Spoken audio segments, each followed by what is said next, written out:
Welcome, my name is Max Hackman, and today we're going to check out the Humanities Source database. The first thing we want to do is scroll down to the database link on the right hand side of the page.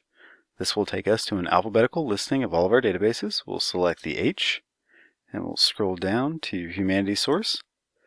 I've already logged in. If you have any trouble logging in, please reach out to us. We can help you with that, chat, email, or by telephone.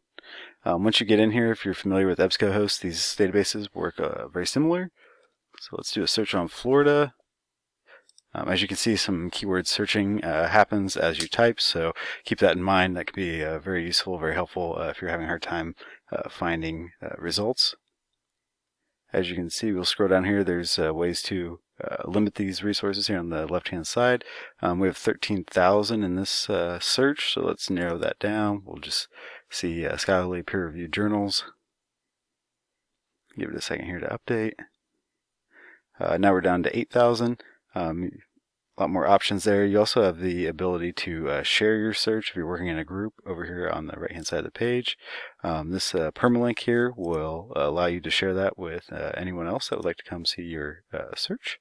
Once you do find an article that you would like to learn more about, select the title to go in and see the detailed record.